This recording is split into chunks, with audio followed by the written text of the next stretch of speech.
Perkenalkan, nama saya Rasya Ramadhania dengan NPM 2252011085. Saya Aura Cinta Fira Zalma dengan NPM 22120111342.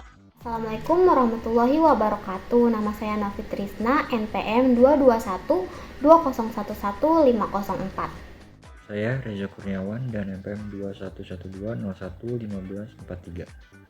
Nama saya Yusuf Novian dengan NPM 22120111530. Dalam kelompok kami akan membahas tentang konstitusi dan konstitusionalisme. Apakah sudah siap? Oke, kita mulai.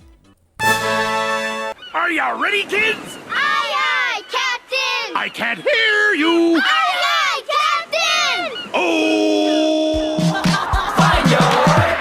트레저와 함께 달려 Ready for action, let's go 트러블 물을 찾으러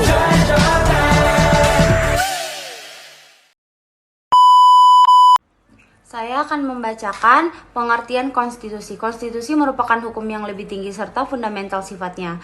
Karena konstitusi merupakan sumber legitimasi atau landasan otoritas bentuk-bentuk hukum atau perundang-undangan lainnya.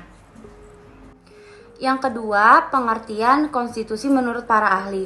Menurut Jimmy Asidi, konstitusi bukan merupakan peraturan dibuat oleh pemerintah, melainkan merupakan peraturan yang dibuat oleh rakyat untuk mengatur pemerintahan dan pemerintah itu sendiri. Yang kedua, menurut Herman Heller, pengertian konstitusi dibagi menjadi 3, yaitu konstitusi mencerminkan kehidupan politik di dalam masyarakat sebagai suatu kenyataan, mengandung arti politis dan sosiologis. Konstitusi sebagai kaidah yang hidup dalam masyarakat, mengandung arti hukum atau yuridis, dan konstitusi sebagai kesepakatan yang ditulis dalam suatu naskah sebagai undang-undang yang tertinggi yang berlaku dalam suatu negara. Yang ketiga adalah tujuan konstitusi.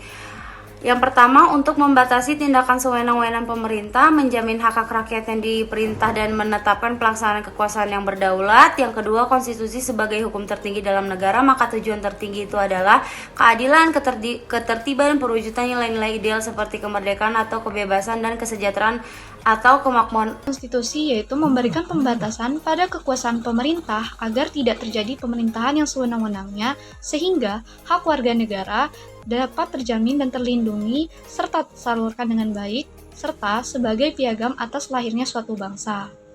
Adapun fungsi konstitusi menurut Jimli, yang pertama, penentu dan pembatas kekuasaan organ negara, pengatur hubungan kekuasaan antar organ negara, pengatur hubungan kekuasaan antar organ negara dengan warga negara, pemberi sumber legitimasi terhadap kekuasaan negara, penyalur atau pengalih kewenangan dari rakyat pada organ negara, serta fungsi simbolik pemersatu, rujukan identitas bangsa sebagai pusat upacara dan sarana pengendalian masyarakat, serta sarana perekayasaan dan pembaruan masyarakat.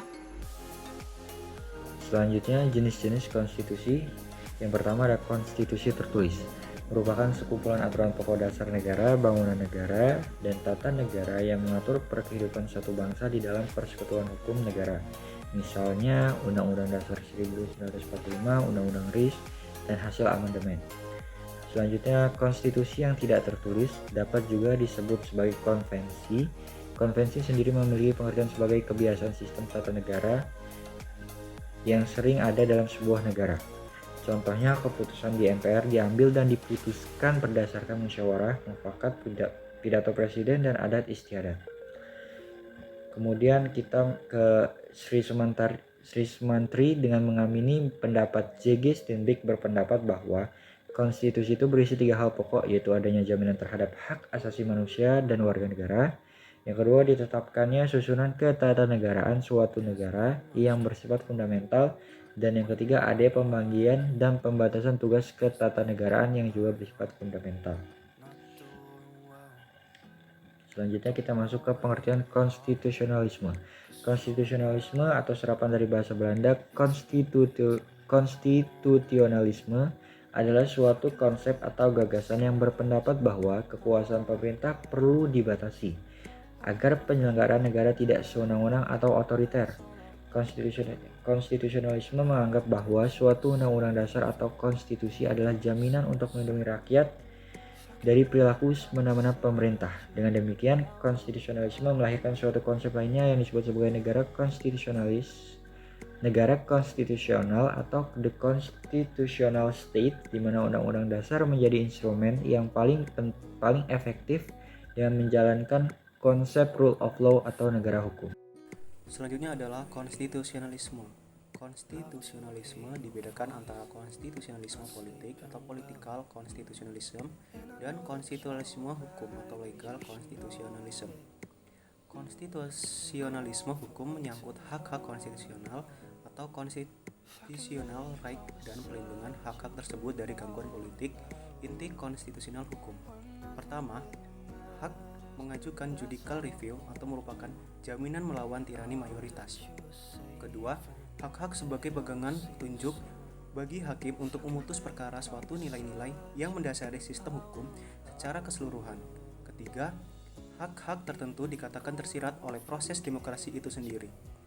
Konstitusionalisme politik lebih menekankan pada legalitas proses, di mana hak-hak didefinisikan, dimajukan, atau dibatasi melalui undang-undang dan tindakan pemerintah. Menjadi keterangan selanjutnya adalah supremasi konstitusi.